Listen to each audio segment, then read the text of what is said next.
All right, good evening, everyone. This evening, we have the candidate, Ray Mills, here running for City of South Fulton Mayor. And we're so excited to have you, Mr. Mills. And we're excited to have the citizens here to be able to ask the questions that they love to ask and just get to know you just a little bit better. Now we'll go ahead and kick it off since we do have a hard stop at 8:25. We'll go ahead and kick it off and let you give us 2 minutes just about who you are, Ray Mills, and why you are running for mayor. Well, I'm a native of this city, as you all probably already know. I'm a business owner of this city. I've raised my kids in this city. I'm an individual that never left this city. I'm running because I couldn't sit back and watch what's going on in my city and have the resources to be able to do something about it and feel like I have the leadership skills to do something about it. I couldn't just sit back and keep allowing it to go the direction that it's going. So again, my platform is actually uniting this city to start off with and economic development. Okay. And y'all got to excuse my voice. I'm trying to get it back. You know, when you campaigning, you're doing a lot of talking. So I do apologize. Look, I understand. Well, we'll get into it. We don't want to hold your time. And I'll let all the citizens know you can begin to put your questions in the chat if you do not want to raise your hand and ask your question. But I'll go ahead and start firing off some questions to you as we talk right now. So you've already given us some background of why you want to run. And I might as well just ask this question. If for whatever reason you didn't win, would you still be engaged? I've never not been engaged. So that the simple answer to that is yes, because I currently have a school in South Fulton that I've graduated over 1,500 kids from, called the Mills Academy. So I'm always in the community. Win, lose, draw, I got to be here for my community, for my parents, for my students. So I'm not going anywhere. Well, absolutely. And just so I can get a little bit of history from you, you from here. So let's go to middle school. What middle school did you go to? McNair Middle School. Okay, McNair. Home And of the high school. Astros. Oh God, you went the wrong way, but that's okay. We'll give you grace. It's okay. Hey, look, I could control where I live. You know, that's my grandparents' little district for that. Absolutely, absolutely. And then, so the next question is, what would 90 days look like as mayor once you take the seat? Uniting this city, starting off with uniting our city council, our structure, the way we govern. It's hard to really govern a city if we divide it. And I feel like everything starts at the top. So being the mayor, the face of the city, the name of the city, so to speak, I think it's very important to be able to sit down and meet with your city council, with your city clerk, with your city managers, the individuals that's leading this city in government. I would love to sit down with them and see their goals, what they want this city to be, what they want their city their district to contribute to this city. So my first 90 days would be concentrated on uniting us, not dividing us, not that stuff you see now, fussing, fighting, bickering amongst each other. I would really want to develop a working relationship with my city government. Thank you for that. I'm gonna go ahead and let Reverend Lockhart. Hold on 1 second. Let me ask you to unmute. You're unmuted. You can go ahead, Reverend Lockhart. Good evening to everyone. Let me just start by saying that to Mr. Mills, what is your view of Jesus Christ and his gospel? I believe in him. I'm very faith based. I wouldn't be here today without him. All right. Thank you. Did you have another question, Reverend Lockhart, or does that answer your question? That's fine. Whatever answer was coming, I did not ask this for the mayor and as the former mayor in the last two sessions, because I know that a tree is known by the fruit that it bears. And since I did not know Mr. Mills, I would appreciate whatever answer he gave. So thank you very much. Thank you. And thank you for that question, Reverend Lockhart. All right, how do you plan to engage citizens? As we know right now, with all the infighting and how the city looks, a lot of people have become unengaged. How do you plan to do that? You have to have community engagement. You can't expect people to be engaged if you're not engaging with them. The only time they see you engaging is amongst each other, fussing and fighting. That's a no-no. In my administration, we're not going to do that. We can disagree behind closed doors, but for our citizens, we have to come to a common denominator to move forward. So, in order to engage your citizens of your city, you have to go to them. You have to give them something to look forward to. You have to be able to go amongst them with a plan of execution, something that draws their interest. Right now, our community is disengaged from our city government because our city government is spending too much time amongst themselves, worrying about themselves, who can win what amongst themselves, that they've forgotten about the citizens. I'm not going to forget about the citizens. I'm going to go to the citizens. I'm going to hold weekly town meetings, things like that in different HOA communities. Like, you have to be engaging. You are a public servant. When we are running for this office, it's not about a title. You're signing up to service the people. So you can't get in office. What we do is we get in office, we get the title, and then we stop servicing the people, the same people that put us there, until it's election time again. That's insane. You see them come around trying to shake hands, get photo ops 6 to 8 months before election time, and then after they elected, they gone again. That's not engagement. Well, thank you for that answer. I have to follow up with that. How do you feel about candidates? Well, I know what the qualifications are. Do you think it would be necessary? And I think somebody has asked this before in most of our forums, and I want to say it might have been Mrs. Harvey. What do you think about seeing the income of those individuals? How do you feel about that? I completely concur. I feel like we shouldn't, it's such a high office. Look, I have companies, I have 37 employees, right?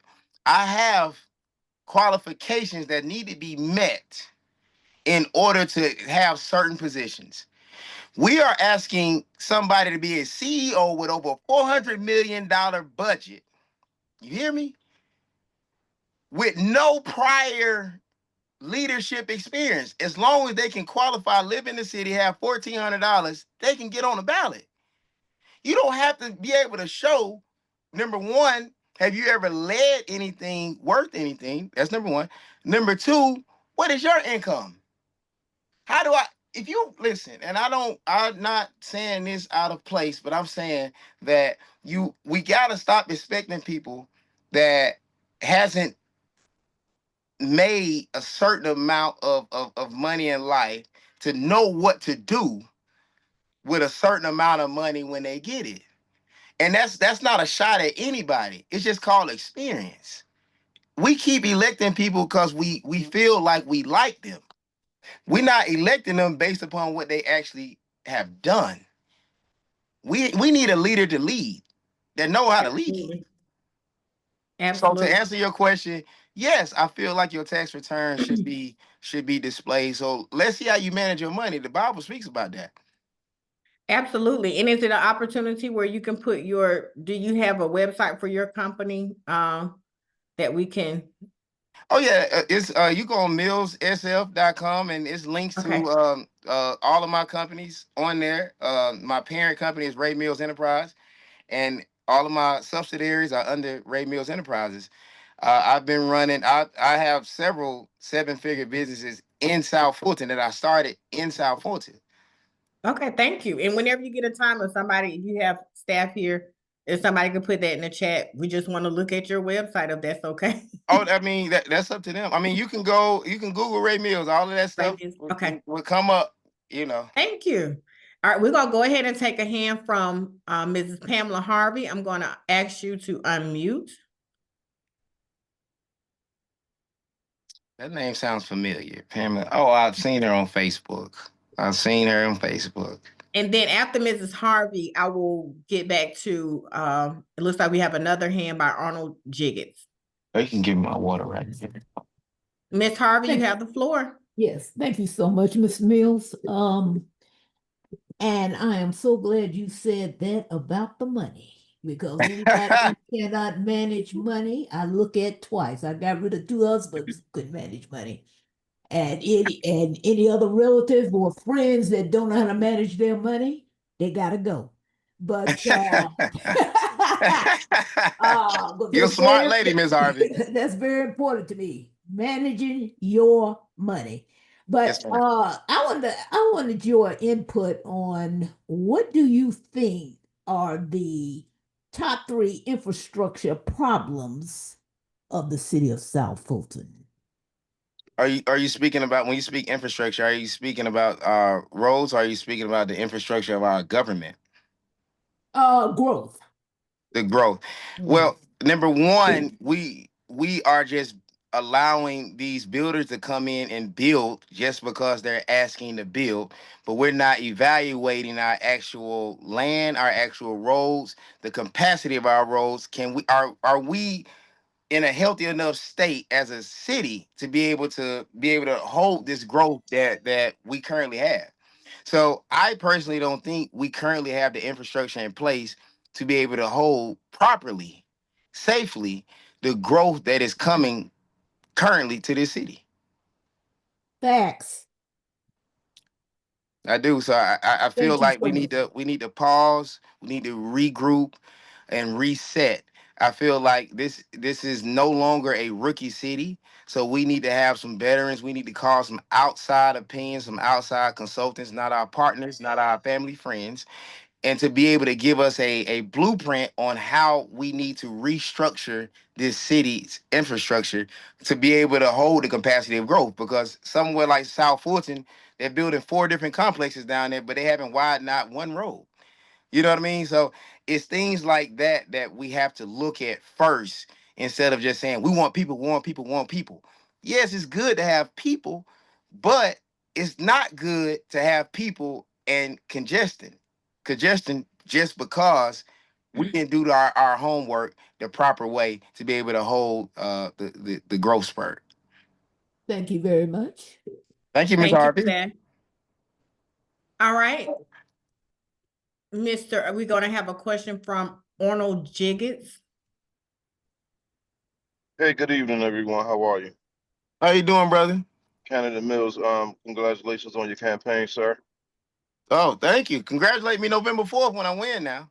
Okay, I'll do just that when that time comes, sir. Okay. Question.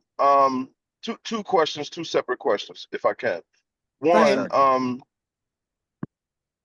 how do you see, if you see Parks and Recs as a tool as it relates to economic development? What does that look like to you? And can you give us a real example as to if you see it as a tool in economic development, and how would you use it as a tool to spur, promote, support economic development? That's one question. And the next one is just a statement, and I'll come back to that after you answer the question if I have the opportunity. Okay, so the Parks and Rec is separate than economic development, but the only way I had a blueprint or idea, and if you leave your email address, I can actually have it emailed over to you. But the only way to be able to boost economic development dealing with recs and parks is to be able to connect it to a live, work, play area that attractive park and have live, work, play anchored around it. That's the only way that I can kind of see that Parks and Rec can help develop a city. You get what I'm saying? Are you following me? I'm listening to your answer. Yes, I'm Okay. listening. Okay. So I would, for instance, if we have Wreckamall, something like Wreckamall, we would then, maybe kind of duplicate that, but with an upgrade, of course, and then build live, work, play areas around it. Sort of like how Atlantic Station, they have a park in the middle of Atlantic Station, but they have businesses, live, work, play, restaurants around it. So Mm. that's the economic development that I can see when you speak about recs and parks. Proceed. Okay, and then you say you had a statement. Um, I don't want to be contentious, but I just when you made the statement about people managing money, and obviously Ms. Harvey seemingly echoed that. The first thing that I just want to share the way it felt to me. I'm from Baltimore, Maryland. You know, I've learned to manage money as I've become an adult, but I've always felt like representation is from the people. And most people don't have the money or the skills and the resources and the tools. But there seemed to be some connectivity between, you know, the least of the um and our leadership. Just a thought, just a statement, you know. And Um and you're right, for the most part. But I feel like a lot of our corruption and things like that comes from the fact that we do elect individuals with no experience on how to manage money. And I feel like that should be, I was making a statement that that definitely should be considered when you running for such a high office. Um, you have now an era of businessmen and women like myself that's running for public office that has those credentials. I feel like we are in a different time where we need individuals in those positions to be able to flourish properly. Because again, if you haven't shown that you can build up, if you haven't shown that you can manage, it's hard to get in a position and then learn on the job training as you go when you're responsible for over 100,000 residents. Oh, hold on. Wait. Hold on, Mr. Jiggets. All right, Oh my God, you gotta record over. that's okay. I was trying to see if I can unmute him if he had an additional no, follow-up, no, but that was I a did great not question. I did not Okay. have a I just want to say thank you for your response. Um just yeah, thank you for your response. Well received. Okay, thank All you, right. sir. You're welcome. All right, and we'll get back to a few of my questions that I have. What is your approach to improving the public safety while also building positive relationships between law enforcement and residents, especially with the current state that we're in right now? Well, the current state we're in right now, as far as our police chiefs being suspended, is that what you all are speaking about? I mean, all of it, yes. Well, again, I feel like we are a police heavy city. Um, and the statistics have shown that crime has been decreased. So, you know, I am a factual kind of person, but I do feel like we can have more community engagement to let the people know we are here. We're not against them. We're not here to harass you. We're not the enemy. We are here. So I would like to see more police community events. I would want to require more police community events. Like we had one called National Night Out uh previous week. That was a great event. I don't feel like we need to wait till on a national scale to have an event like that. I feel like an event like that should be done quarterly where the police and the community can come together, because at the end of the day, just because you wear a badge doesn't make you human. You're still a person. And I want the people to know that these are people. You may not necessarily like the badge, but they're still people, and this is their job. You get what I'm saying? And we have to, overall, we still have to get out the bad apples. Unfortunately, we do have corruption, we do have greed, and we definitely have to weed that out first and foremost, because a couple individuals give a lot of individuals a bad rep. You got good police officers that get bad reps because of a couple corrupt police officers. So we need to do an internal investigation on those individuals and get them out of here first and foremost. Absolutely, I agree with you on that. And I will say, I think back in the day, not to date myself too much, it used to be, I know before we became a city, when we were unincorporated, City of Atlanta would have a beat. They had beats. So Yeah, you always saw police cars. I don't see the beats as much. So seeing police was a normal thing. I don't know when it became unnormal to see police riding around, but because that's what they used to call it. Cops used to have beats. they have a Everybody beat. had a Yeah, beat and they yeah. would And ride you would around. know the cop on the beat.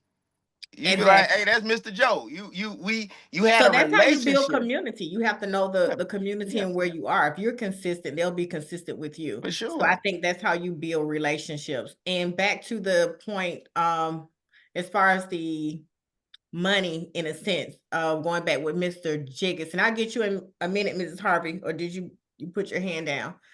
Um, I think if we did, not to say I agree, not everybody's in a financial position where they have millions of dollars, but it doesn't mean they're not financial literate, if that Right. makes sense. There's a Right. difference. Right. And I think I when don't you think you have have to be rich to be. I don't feel like you have to be rich to be the whole office. I do not feel that way. absolutely not. I mean, there are people who have everything paid for or living very well, and they've never made a million.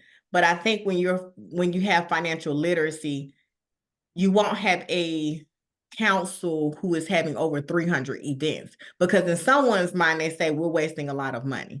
I'm just saying from that standpoint. I mean, there's a bulb And that that's goes off to say that. well, that's because of how the charter was written. That was because of how we do business here. So we are wasteful in the event category because it's 7 different cities doing 7 different things at all times instead of us coming together to do a lot of these events. I understand some cities going to have their own individual events, but we can save millions of dollars a year by coming together. But that goes back to that united unity branch that I speak about. All right, another question from, hold on, Mrs. Harvey. Hold on one second, let me get to it. Go ahead and unmute Mrs. Harvey if you can. Uh-oh. Okay. All right. Thank you so much. Mr. Mills, thank you so much for making those brilliant statements. I totally agree with you on those ridiculous events, and I have even profiled, it mentioned those in the council meetings, and also have written via email to the different council members. I said, now why do you have to have 50,000 bingo games?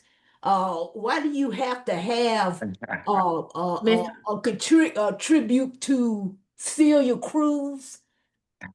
Spending a Miss hundred Harvey, Miss thousand Harvey, dollars. Harvey, I get your heart. What's your question? Okay, the question is, I just want to make a statement that Okay. I totally agree with you on the trying to consolidate events for one city, because you're spending too much money on this sort of thing, and that's what I had to say. Thank you so much And for it, that statement. and to piggyback off that, Ms. Harvey, it's not just about how much money we spend, but it's also about bringing the city together as people. Exactly. Yes, we're going to save money, but I want to know my neighbors. Just because you live in District 5 and I live in District 7 don't mean we shouldn't know each other, you know?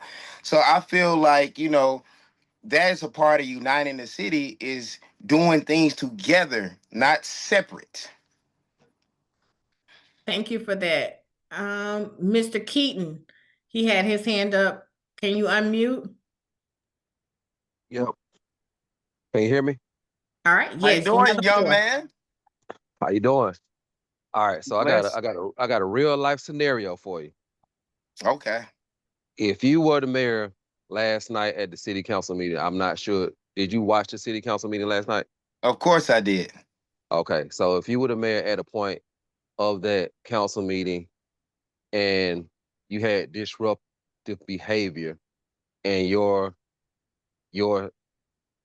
role as the mayor is to have someone removed or maybe not have someone removed, and the staff that you asked to do remove a council member for whatever reason, and you see that your city manager nor your staff member followed your direction, what would you have done about that? And what do you think the problem uh where do you think the problem lies with that situation? Well, that's an in-depth question, but it goes back to unity. Let's go back to the Genesis. That's the beginning, right? And this is not to be arrogant or none of that. That would never happen on my clock because we're never even gonna have that precedence. You're not even gonna feel comfortable enough to come to a city council meeting that I'm head of and be disrespectful, have outbursts, any of that. I feel like people only do what you allow them to do, and that precedents have been set in this city that we are the wild, wild west. You can come to a city council meeting or you can come to a meeting and just say and go back and forth. That is because, again, we have no structure.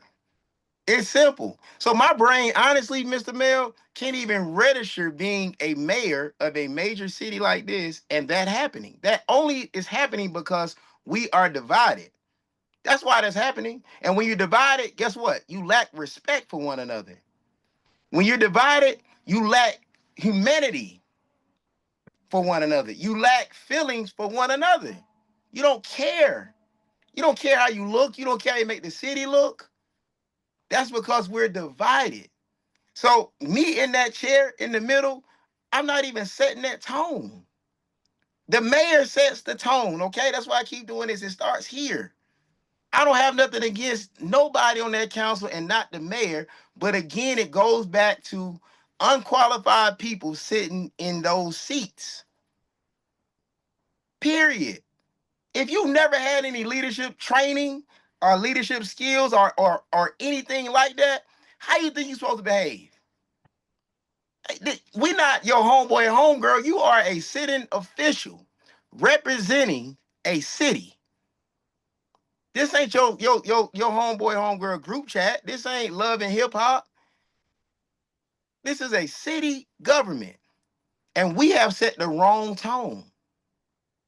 So I couldn't even imagine being the mayor and going through that.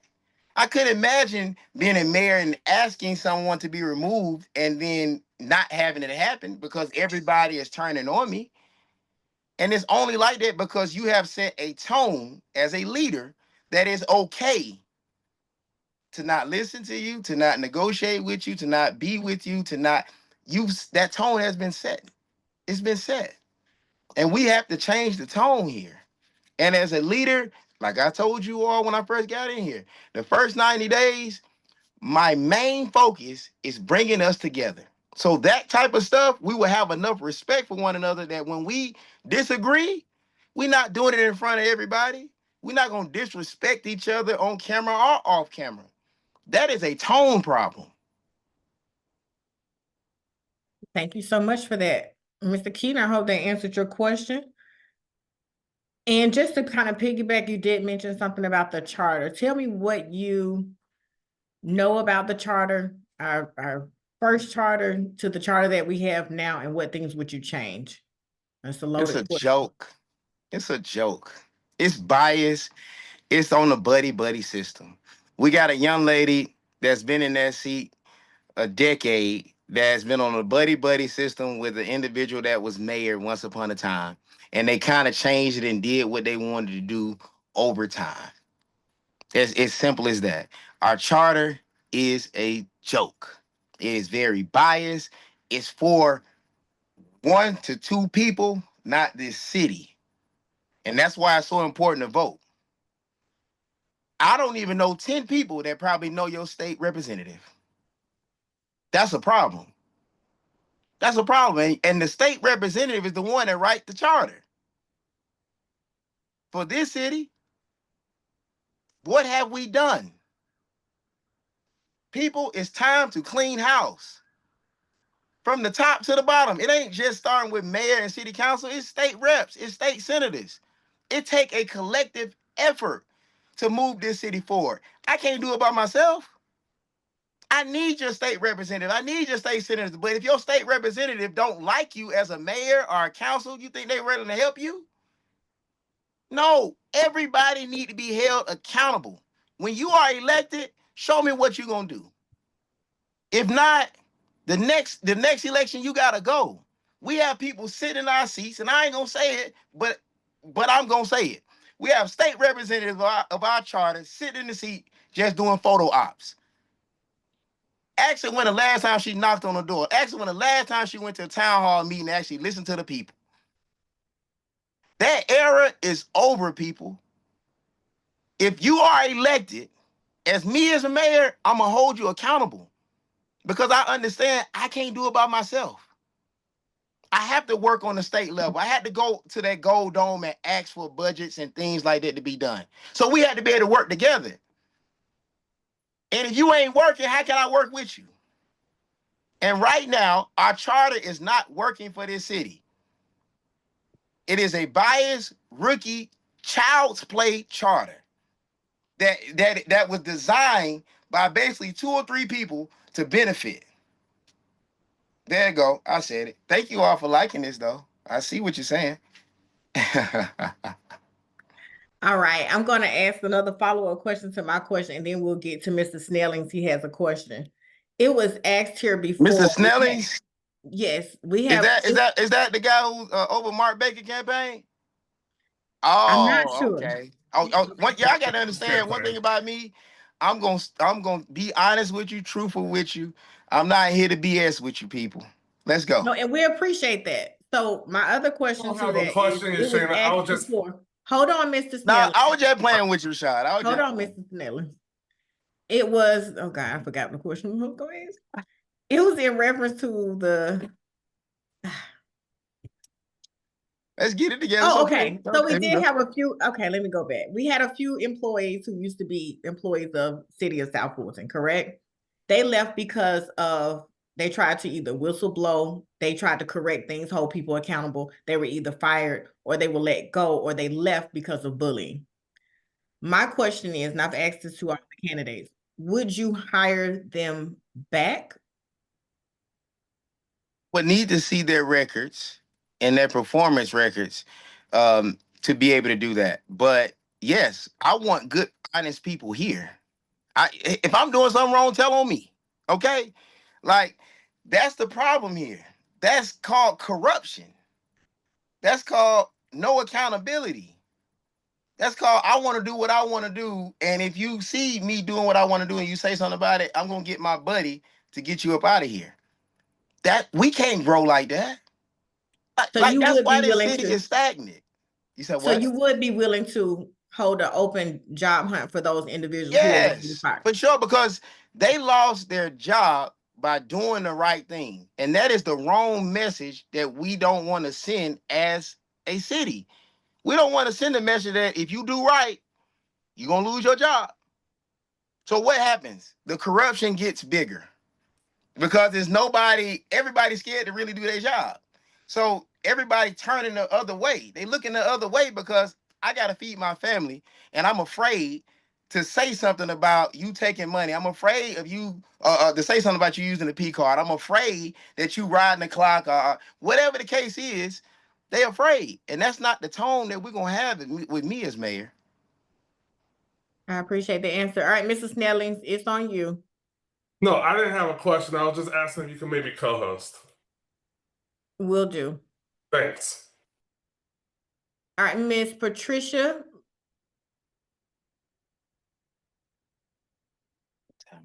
Good evening. Can you hear me? Yes. Yes, We ma'am. heard How you you. doing, Miss Patricia? How you doing there, Mr. Mills? Hey, quick question. It was recently revealed to me that everybody's getting paid in this city. You got a parliamentarian. What is it? Parliamentarian getting Parliamentarian. paid Yes. $2,000 a meeting to give legal, legislative, charter opinions when we have the attorney who has, I believe, 2 assistants, and I'm baffled. What in the world is going on? I mean, Well, I need a job. $2,000 a meeting. I need a job. But this money spending to include P cards and this whole financial picture, where are you going with cleaning up the checkbook and reining in on all this? Whew, we bad. All right, Miss Patricia, let me make sure. Your question is you just want to ask how he's going to clean up the mess that has been made. I just want to make sure because I hear your passion in your question. Yes, it's just I know you're frustrated. We're all frustrated. We are. yes, we yeah. are. And after last night, Roshina, I was like, I couldn't run to the voting place fast enough. You know what I mean? Because I think we can all agree that we need new leadership. But my question was, I was revealed to me today that the parliamentarian is getting paid $2,000 for each meeting. And we have attorneys there for that. We have this one guy who got paid $1 million to give them legal advice about the rate, the mill cap. I mean, what is going on? How are you going to handle and bring in all of this frivolous spending?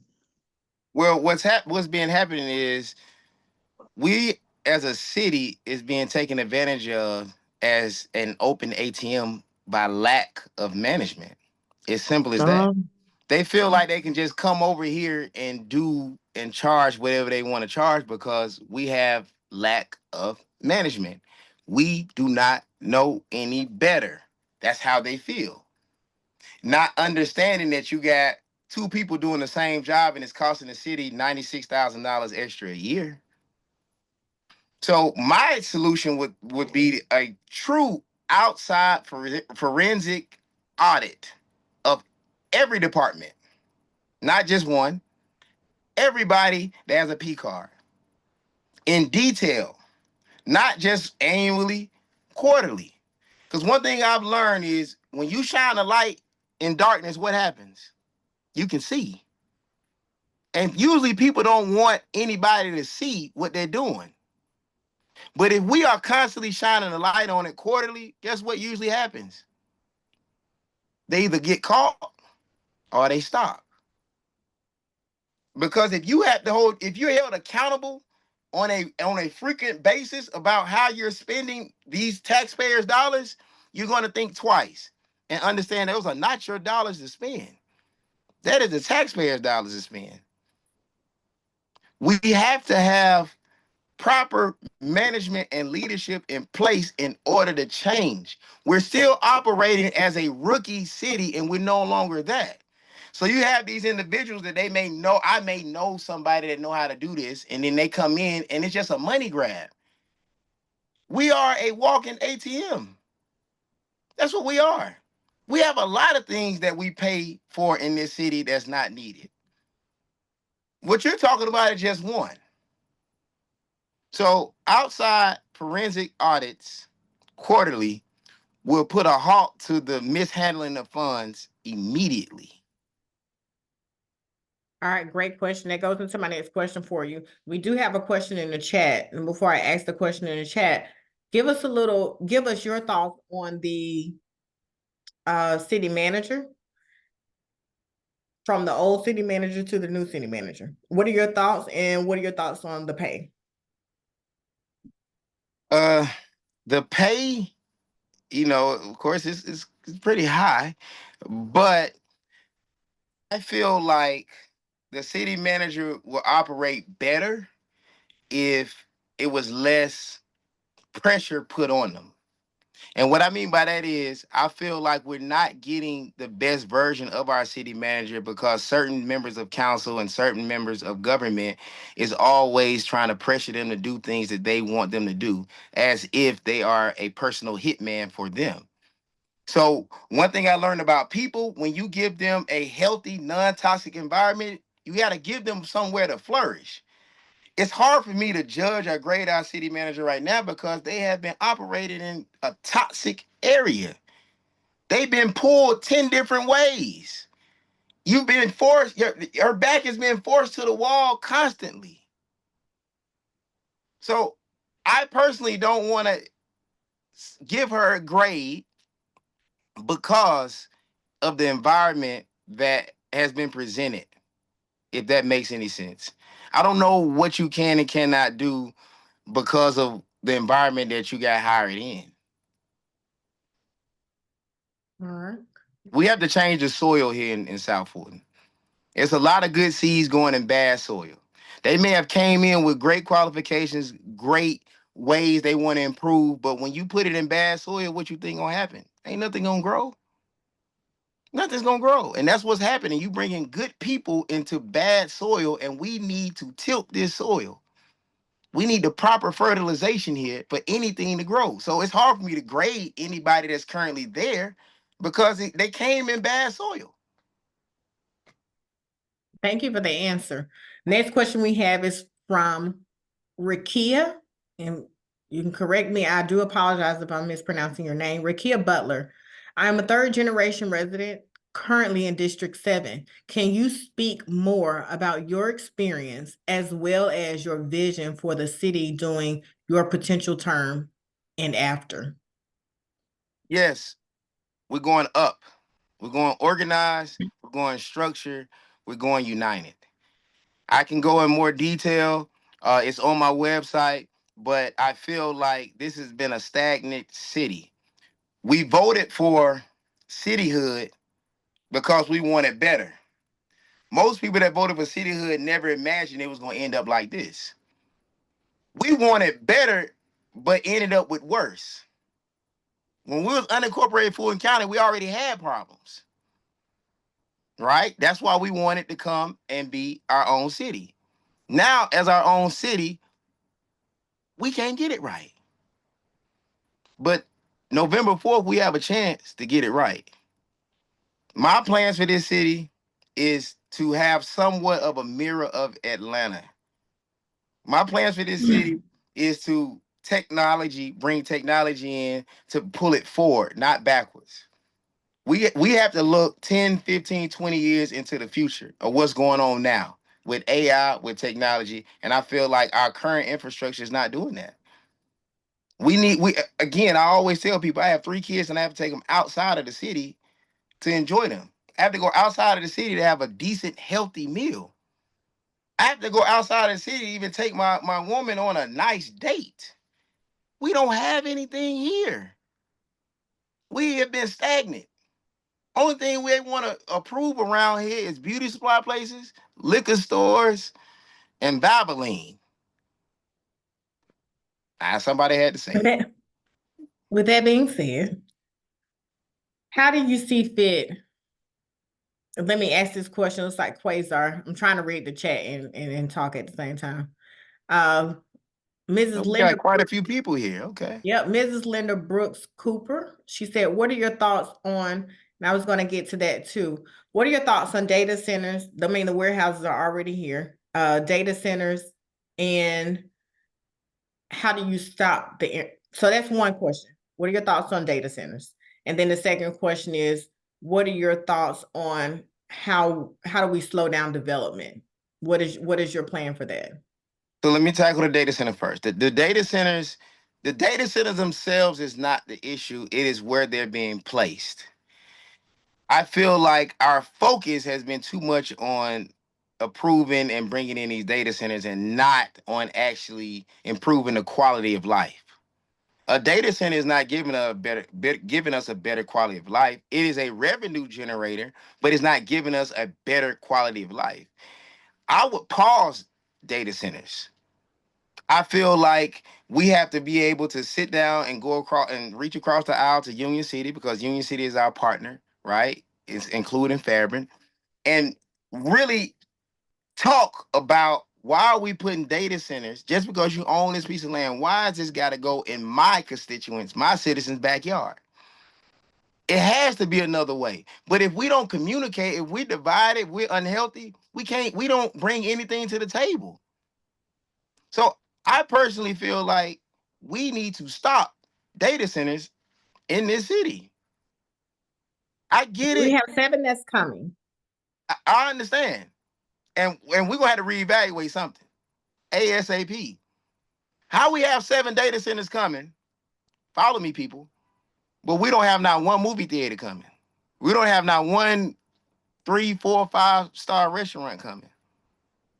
Those people are out there too, but how is it that we just keep improving these big, I call them big warehouses, that house things? That's not improving the quality of living. We're going about trying to generate revenue the wrong way. We need to be, we can be a main tourist attraction because the airport is 1 exit up. But we have to start building something here to attract them here. Data centers don't attract people. Not at all. That big, ugly building sitting in the back of people's backyard, that don't attract anything. We got to stop. We got to restructure. We got to do new.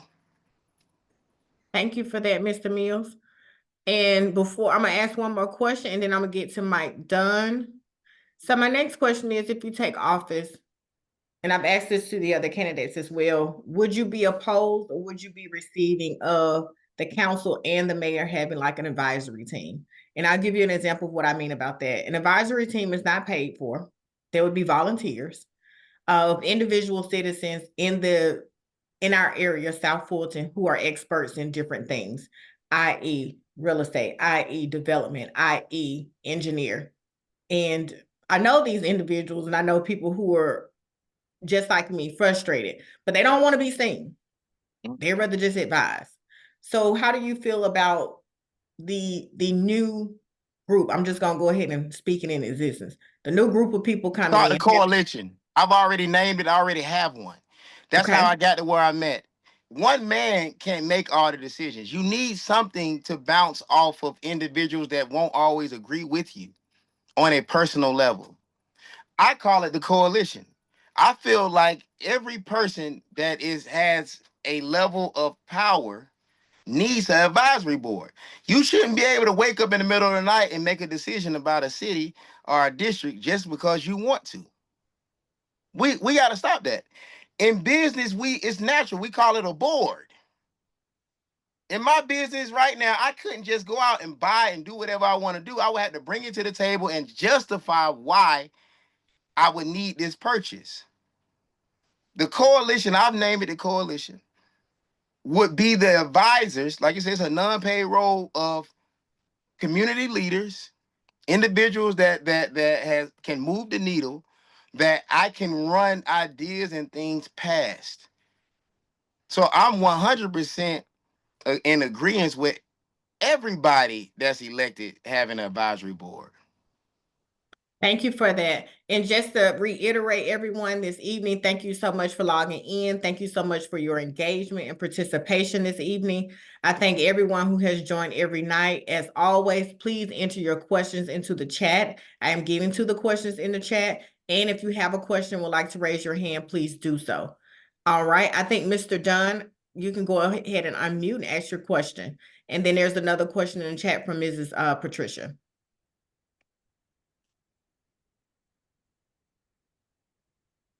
All right, Mike Dunn, are you still there? Let me see if maybe he can't unmute. Hold on.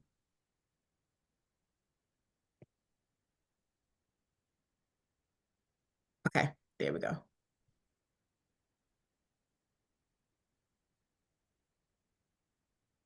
If not, it's okay. I might have left it in the car. Okay, let me put him. Maybe he can't unmute. I'm hitting to unmute, but he's not.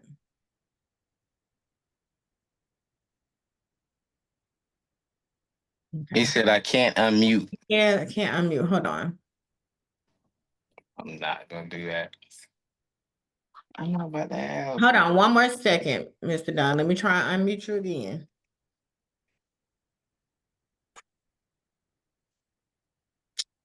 Let me mute all.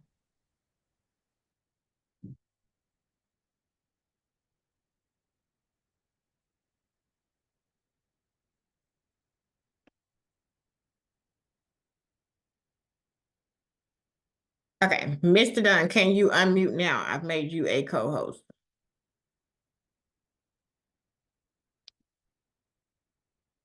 All right, something is going on with Mr. Dunn. So I will go ahead and move to Miss Patricia. She did ask about, let me unmute you.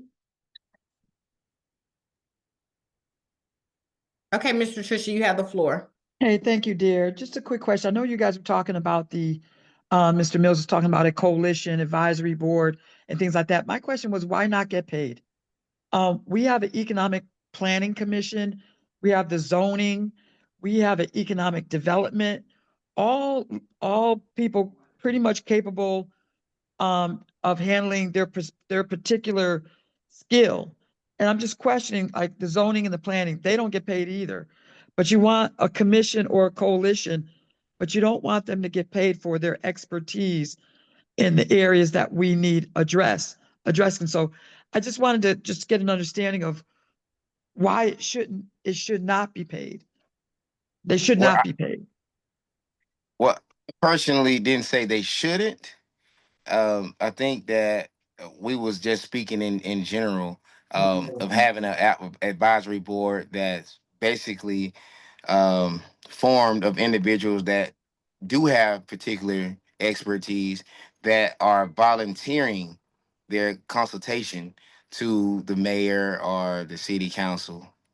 But I'm not opposed to it. If we can budget it correctly and it's not taken away from the citizens and the taxpayers, I'm definitely not opposed to it, Miss Patricia. Yeah, great. And Yeah, I let just me want, clarify. Oh, go yeah. ahead, Mr. Fish. I'm sorry. Oh, no, you go ahead. I was just a little, I just wasn't sure where we were going. Because I Well, know no, that so the, I guess let me clarify. yeah. So like an advisory board would be someone, say you have the economic development director who comes in. You have all of these Yeah, you're individuals on and mute. you have all the different boards. But the advisory board would still come in to help the council and the mayor to help guide them in a sense for expertise and advice to say, okay, well, maybe this is what you can do with the economic development. Not necessarily, I get what you're saying, but it's just more of a, it's not a full-time thing. It's more of a No. Yeah. advising. Yeah, no, I agree. I agree with you. I just was thinking, well, if I'm going to give my skill in finance or whatever area, I would think that it should be some sort of a paid position. Can I ask another question, Yoshina? If you don't mind, yes, you can, Okay. but if you don't mind, if I can get Mr. Dunn to ask his question, because he had to Yes. log out and log back in. I Yes, ma'am. apologize, but no, hold on. I'm gonna get you. Mr. Dunn, are you available to talk now? Yes, I am, and I Okay. apologize for that. I had some technical difficulties over here. Mr. Mills mentioned that the only thing that the city has been approving is data centers and such. And I just What want to make sure I haven't missed anything in regards to have there been any restaurants or entertainment type of venues that have applied for approval with the city that I missed, or are you just saying that nobody has tried to open anything here? So what I'm saying is, if you look around, that's what we have. And one reason why that's all we have is because number one, that's one thing that we approve. Number two, we don't understand how to go court these individuals to come here. So if we can go court them and give them a reason to come here outside of data centers, then they will come. So it's not, I get what you're saying. No, we haven't had a plethora of Fortune 500 companies wanting to come here, but that's goes back to the genesis, the start of things. They don't want to come here because why would I come to somewhere with no foundation? Why would I bring my business that's thriving somewhere that's divided? Again, it's the soil. So our focus have to shift from the data centers and warehouses to real economic development, better quality of life, better quality of living. Mr. Dunn. I do understand that. However, and I've not been in South Fulton my whole life, but in other places that I lived, as far as businesses in the community, as far as restaurants, things like that, those are generally owned by people who live in that community. No, not necessarily. And Nah, I'll that say is yeah, no, sorry. not necessarily. And I will also say too, you have to look up from a development part when you look, and it's just the real estate of me. Can you give me some actual facts to look at? Look up Sandy So Springs. Look at the I used to city of live in Sandy Smyrna. Springs. I'm very Oh, familiar with yeah. Sandy Springs. So I will say if you look, so when you do a study and you have corporations that do a study, they do a feasibility study on everything, all the I way know, down I'm from how aware. much people make, the makeup of the community, and all of Correct. that. So the other thing too, they look at the cosmetic, if you will say, makeup of the neighborhood. And if you look up north, so like we have down here, smoke shops. And I don't want to keep saying north and south. I would even say south of like Chattahoochee Hills, even Peachtree City, that's further south. So if you look up in Dunwoody, guess what? They don't allow their shops. Like if they have a smoke shop, they either don't allow you can't smoke get shops another there. one. Yeah.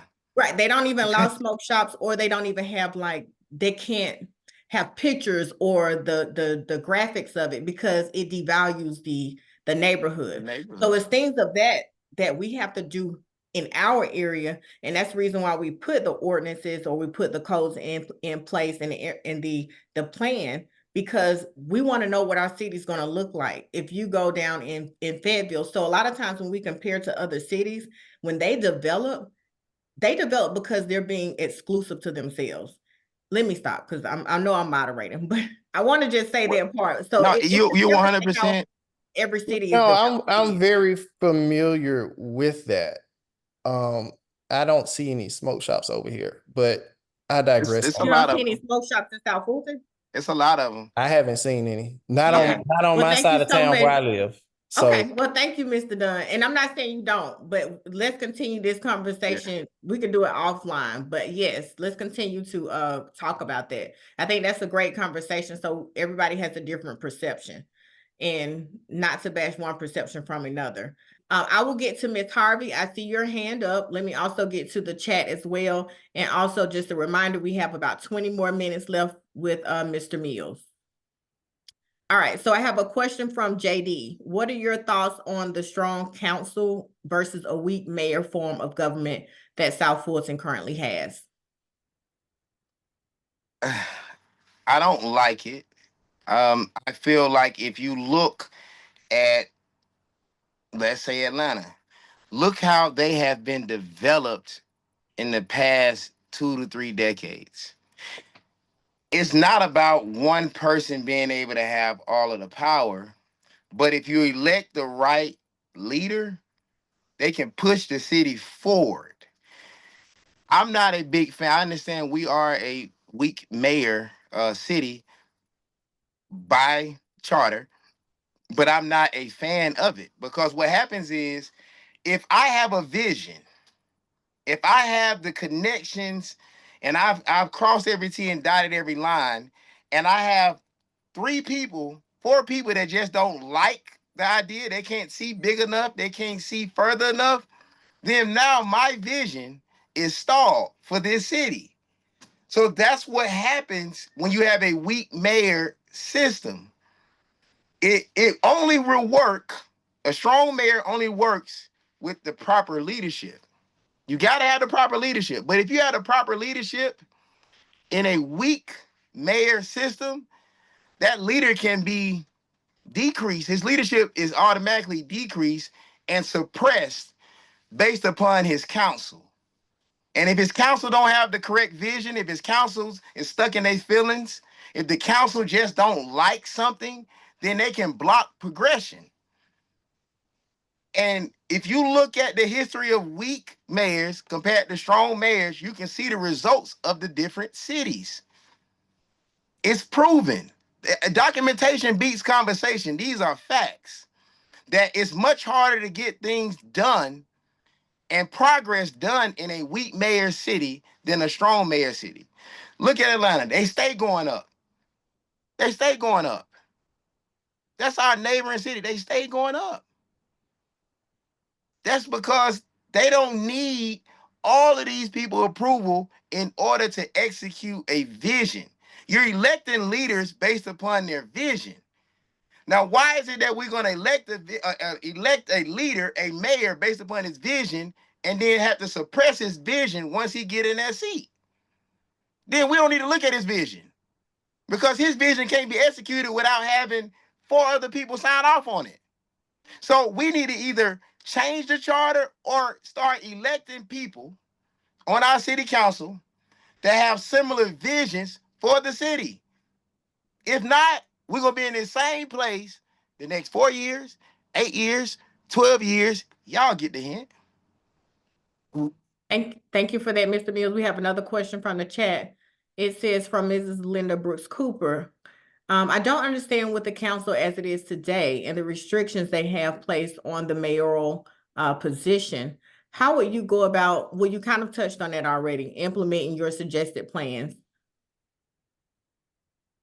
Well, but I can reiterate it. It's uniting.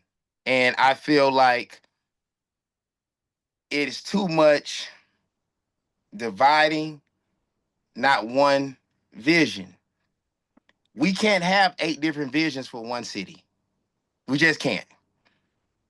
We have 2 options. If we want to grow, we got to grow together. We had to unite together. We had to have a common denominator in order to move it forward. Or it's time to actively start to get the people that's elected unelected. I feel like this is one of the only cities that would not publicly endorse other individuals because of the code. They may not even like the person that is on the city council, but they won't say nothing about it. Me as a mayor, I'm actively trying to change the city council. That if anybody that can't get along, that doesn't mean you can't have your own opinion. That doesn't mean that we don't value what you have to bring to the table. But if you are a bad apple, I will work overtime to get you off of my council. I don't want it. You cannot build structure with disruptors. We don't always have to agree, but we have to understand the people put us here. If the people put us here, we owe it to them, not us. Just because you don't like me, the people put us here. All We are right, here thank for the you. people. I'm sorry. No, you're good. I get to going. I'm sorry. I know. And I want to make sure we get everybody's question answered. Okay, the next one comes from, if I pronounce it incorrectly, please correct me. Is it Bento or Bentu Tankara? Many of our concerns echo what other candidates have shared. What distinguishes you as a candidate beyond what you've already shared? Would be great to hear more about your background and what you have to offer. I've already seen your website, so would love to clear answers directly from you here. I remember when we had Longhorn. Most people in this chat probably don't. I remember when we had Old National 7. Most people in this chat probably don't. I remember when we had Red Lobster. I can go on and on and on, but I'm not. I remember even when we had a Target. And most people in this city probably don't remember that. I was here when this was a flourishing city, before it was a city. I was born right here. Who else is more qualified than someone who's never left home? You know your home, right? Everybody in here know their house. Why? Because they live there. They know all the pockets. They know all the squeaks. They know, hey, don't step there. That rail is loose. They know their home. This is my home. I didn't fly here. I never left here. When I made something of myself, I reinvested here. Most people that has made something of themselves, they leave. My other candidates, I'm not going to speak nothing ill or bad about them, but they're not qualified to build this city up. It's simple. Ask them what they have led. I had to make a living. I had to literally wake up and pull money, success, leadership out of thin air. I had to learn through trial and error to get here. Nobody wrote me a check every 2 weeks. Not that there's anything wrong with that. I failed here. All my businesses didn't flourish. I failed in this same city. I've made mistakes in this same city. I didn't run. I redeemed myself here in this city. I stayed in this city. I kept reinvesting, planning in this city, knowing how the soil is, understanding I'm gonna have to water my seeds a lot more in order for it to grow, but I didn't let that discourage me. I stayed. I built my family here. Thank you Ask for the other candidates that. Ask the other candidates that. What have they led? And I ain't talking about the beta club in 8th grade. What have they actually led? They need a job. The other candidates need a job. They need the title. I'm not doing this for a title or a job. I'm doing this truly to change a city that I love, that I call home. Thank you, Mr. Mills. We have a question from Quasar. He had his hand up. I'll let you ask your question and I'll bring another question from the chat. How you doing, We have Mr. about Quasar? 15 minutes. Mr. Mills, how you doing tonight? How you doing, young man? Oh, pretty good, pretty good. Good to hear some of your answers. Some of those answers, especially about data centers, are pretty pleasing. So I have another question here. So we're a majority black city, and we all know that on this call. It's not to discount anybody that's not black, but we have to understand where we are when it comes to data and facts. And so, the middle class, we're suffering, not just the black middle class, but if we look at the black unemployment rate, we're somewhere around 8%, which is double that of our white and other counterparts. So, like I always say, our accountability start right here where we are before we start pointing fingers at other people. Um, what would you do? We have to recognize, the national impacts on what in-state impacts on what can happen to our city. And just kind of off the subject a little bit, when it comes to data centers, there's a bill that was passed that are bringing these data centers to the city. So we do have city council members who have voted in certain kind of ways, but we can be sued as well if we don't accommodate certain businesses. And we can't do, I mean, I know that there's a big concern about a lot. I've been a candidate myself, before I left the race. So there's a big concern about this, but we all as candidates have to understand this is a big moment when it comes to data centers and what's happening physically with data centers, how much land they're taking, and virtually with data centers, how they're taking jobs. So my question comes to this. Concerning all of that, the data centers in the virtual realm of taking people's jobs, and with the federal government, deleting these DEI programs and other programs that have helped people whenever they lose their homes and stuff like that, they're defunded. What can we do at a city level? What would you do to get with the council and the city manager and whoever you have to get with in order to make sure that our citizens are protected as much as we legally can from what's coming? Protected from lawsuits? Well, protected from what's coming as far as, a lot of people losing their jobs to AI, the new economy that we're dealing with, and how do we protect our citizens right here in South Fulton, considering that we're a black city mostly and we're already double the unemployment rate? What can we do? It was an old saying in the 90s that Spike Lee characterized as knowledge is power. We have to be able to teach our people about what's coming. That's the best thing we can do, is actually teach them. We may not have necessarily federal funding to create more federal jobs here, our state, city jobs, but if we can teach, again, teach them how to fish.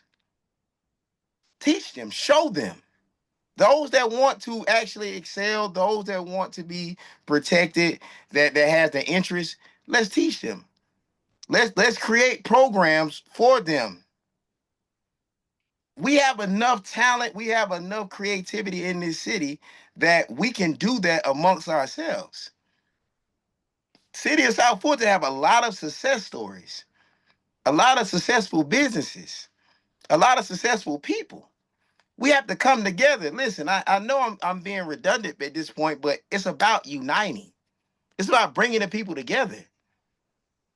If we're always separate, then how do we know what we capable of? How do we know what we can offer to our people? Knowledge is power. So the only way to actually curve what's coming is to let them know it's coming. I hope I Thank you. can answer the question, Quasar. Thank you for that. And I don't want you to think I'm being rude. I just want to make sure we can get as many questions in. We have a solid 15 minutes, and I want to give you at least 5 minutes of the floor for yourself, okay? No, it's So, about the people. I didn't did enough talking, but go ahead. so Miss Ellen Miller Mapp, you have the floor. Please just get straight to your questions. I just want to make sure that everybody's question is answered this evening, okay? Oh, okay. Thank you, Yoshina. You're welcome. And How you doing, Miss Matt? how are you? Thank you. Um, you mentioned earlier that pausing data centers is going to be one of your first concerns. And I think that's an actual great idea. But we also have to understand the long-term impact of data centers and what their useful life, operating life might be, because it's relatively short, their useful life. And then the impact on not only the environment where they have taken up so much space, but also the additional land space around them, land and air, and water, groundwater particularly. So how will you address those long-term concerns with uniform demands from the City of South Fulton on those developers on preparing for those long-term impacts after they have to pick up and leave? One interesting note that I found recently is that Jeff Bezos expects to be able to put data centers in orbit and on the moon within 10 years. So that's an indicator that if he is going to invest there, that the data centers are not going to be out here on Earth very long. So we probably have 10 years of life with data centers on Earth and in our neighborhoods. What will that look like for City of South Fulton? Well, Thank you, Mr. Lamont. okay, I can't undo what the previous administration and current administration has done. But if we put a halt to it, then we will have less of that problem when they become obsolete. It's like we all remember the big TV with the big back. It's the same thing with data centers. They're making a way to make them more smaller. And in the next 8 to 10 years, they won't require as much space. So with all of this building going on, they probably will be vacant in 8 to 10 years, and it's left on our land, right? What do? It's simple. We stop them. We can't undo what we've already approved, correct? But we can control what is coming. We can. And we can vote to say no.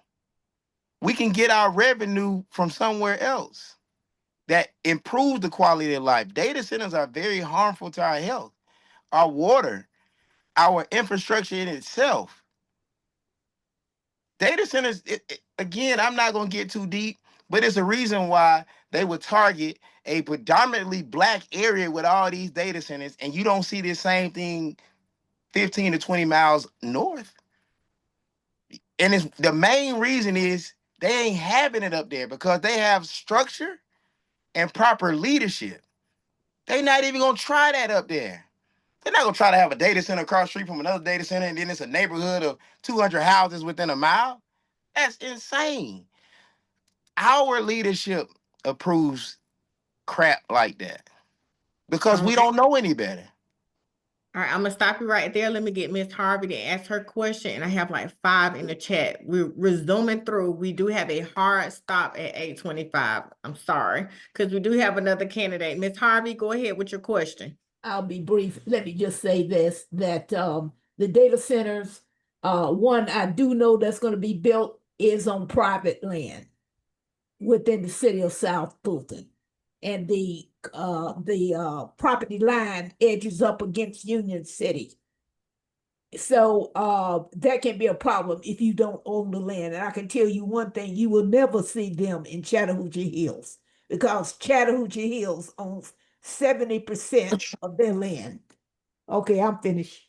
Okay. All right, thank you, Miss Harvey. Another question out of the chat. Miss Harvey, I always come with the facts. I appreciate it. How do you feel about this? Comes from Rakia Butler. How do you feel about the current comprehensive plan and the future land map? Really quick, what are your thoughts on that? I know not everything could be quick, but I want to make sure I get them in. Okay. I like the fact that we've started buying land back, but we need to figure out exactly what we're going to do with them. I do feel like we are attempting to move the city forward with the current map, but it definitely needs to be redistricted. A lot of things need to be redone. I want to go deeper, but I know we got time. But the short answer is we need to take a deeper look in what we currently have. All right, thank you for that. We have one from Ricky Fritz. Are there any restaurants slated for Sandtown Village?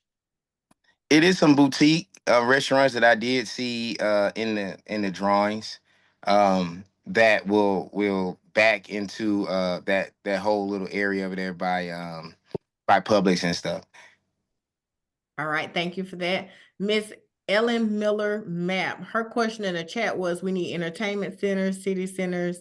I think this was more of a statement, but I think you answered that already about just bringing more attraction to the city. Hold on, I'm getting to it. I want to make sure I get everybody's question really quick.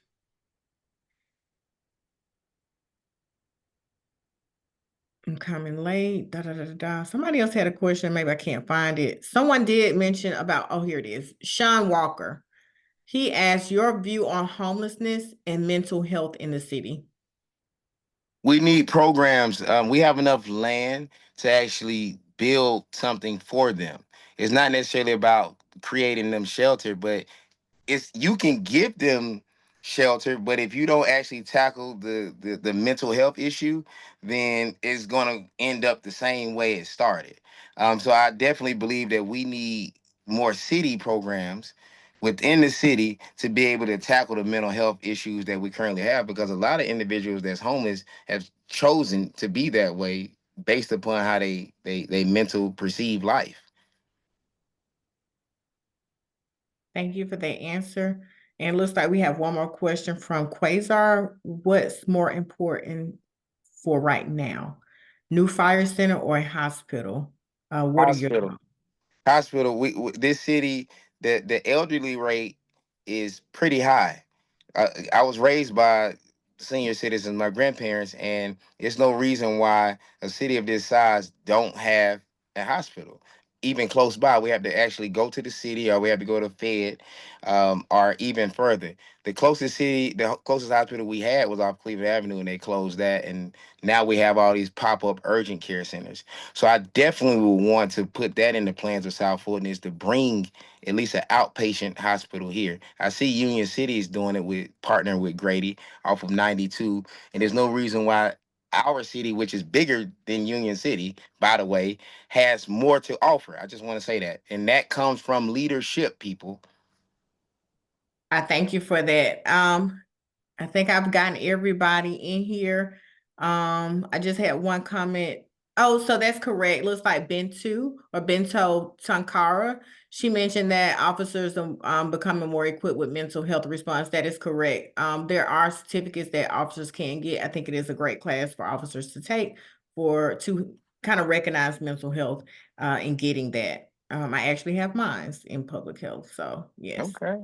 Overall, great job, Mr. Mills. I will you have about 5 minutes left before we sign out. And I'll say this before you close. And take with it, you like everyone here, is that I think now I'm gonna wait.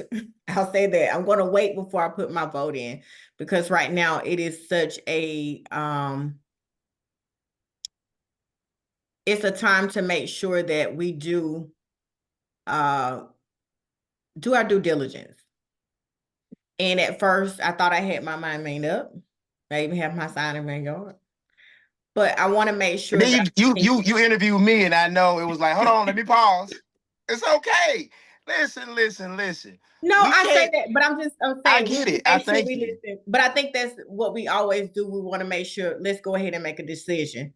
But you know what? I am going to wait for election day for myself, because And I do want to more make and sure do more research I want on to do more research. who we're gonna Yes. have lead this city for the next 4 years. I feel like the friends and family discount is gone. We need to be dead that. Just because that's your friend or your family, or you've heard of that name, then I'm gonna vote for them.